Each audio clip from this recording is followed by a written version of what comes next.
For decades, Eritrea has remained one of the least discussed countries in global affairs. Its rugged mountains, vast deserts, and strategic Red Sea coastline rarely dominate international headlines.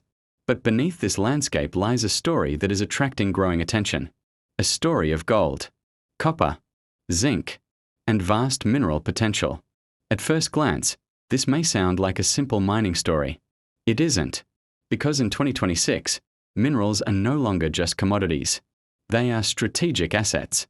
They power modern economies, advanced technologies, energy systems, and industrial development. And as countries search for secure sources of critical resources, attention is increasingly turning toward places once overlooked, including Eritrea. The question is no longer whether mineral wealth exists beneath Eritrea soil. The question is how significant it could become, and what that might mean for the country's future. A new global competition is underway.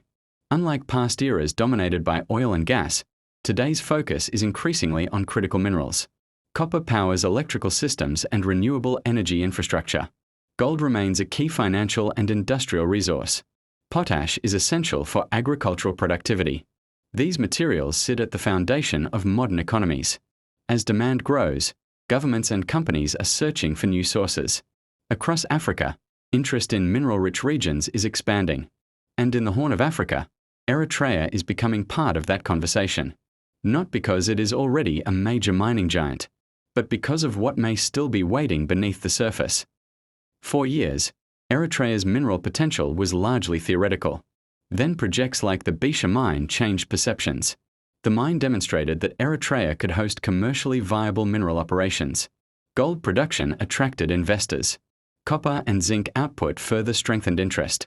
Exploration companies expanded their activities. New targets emerged. And suddenly, Eritrea was no longer viewed solely through a political or geographic lens. It was increasingly being examined through a geological one.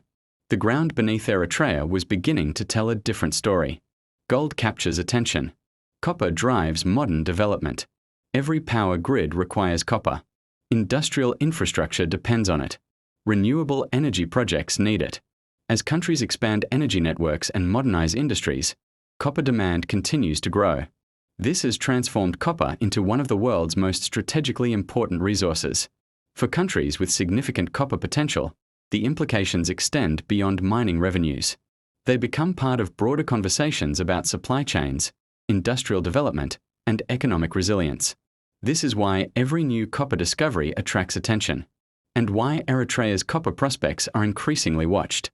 Then there is potash, a resource that receives far less attention than gold or copper. Yet few minerals are more important to global food production. Potash is a key ingredient in fertilizer. Without it, agricultural productivity declines. As populations grow and food demand rises, fertilizer resources become increasingly valuable. Eritrea's Danakil region contains notable potash potential. Located relatively close to the Red Sea, the area offers logistical advantages that could support future development. For some analysts, potash represents one of Eritrea's most significant long-term opportunities. Minerals alone do not create strategic importance. Geography matters too. And Eritrea occupies a location that few countries can ignore. Its coastline sits along one of the world's most important maritime corridors.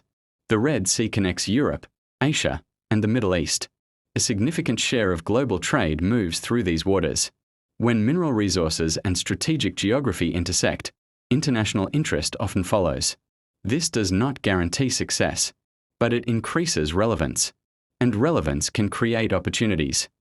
Yet mineral wealth is never a guarantee of prosperity. Many countries possess abundant resources. Not all have transformed them into lasting economic development. Mining requires infrastructure, investment, technical expertise, and long-term planning. Commodity prices rise and fall. Projects can take years to develop. Exploration carries risks. The challenge for Eritrea is not simply discovering resources.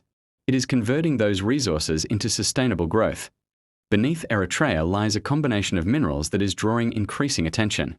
Gold, copper, zinc, potash, resources that matter in an increasingly competitive global economy. Yet the most important story may not be what has already been discovered. It may be what remains undiscovered. Because across Eritrea's mountains, deserts, and remote regions, exploration continues.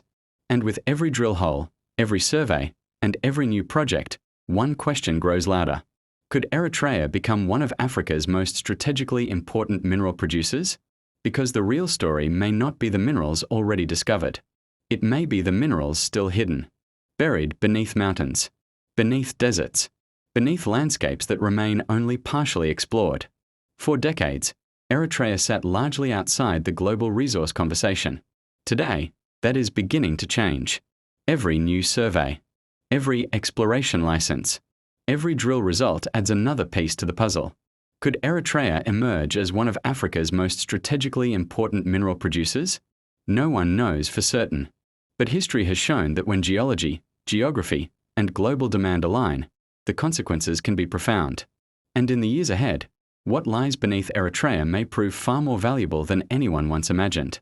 If you enjoyed this documentary, subscribe for more deep dives into geopolitics, strategic resources, and the forces reshaping the Horn of Africa.